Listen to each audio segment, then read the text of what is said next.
But it says, if I be lifted up from the earth, I will draw all men unto me. When you read the literal text, it doesn't say that. What it says in the literal text is, if I be lifted up, I will draw all to me. Big difference. Because when Jesus was lifted up, did he draw all men to him? He was on the cross. He was lifted up. But we put the word man there, when in essence, that word is not there. So you could take that word out of there. So the sentence really reads, if I be lifted up, I will draw all unto me. So now the idea is totally changed about the scripture. So there's only one thing that came to Jesus on the cross. All men weren't there because the men were hiding and only John was at the cross. So all men ain't coming to Jesus. They wasn't coming to Jesus when he was on the cross.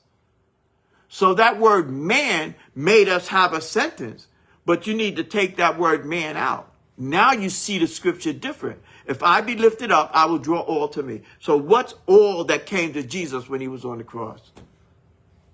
Come on, Brenda. I know you know this. What all came to Jesus when he was on the cross?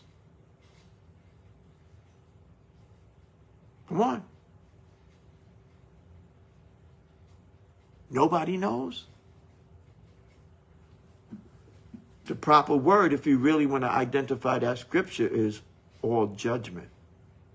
That's what came to Jesus, not all men. So there's some changes made, but to fulfill the word structure. There's a lot of things like that in the Bible, where a word was placed in, and it literally changed the whole meaning. But that's why I often tell our students that we need to stay with the King James Version. We can use the New King James Version because that tweaks it. It removes some of the Old English, and it tweaks certain words, like thou shalt not kill,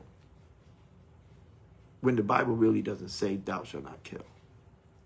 What does it say? It says thou shalt not murder.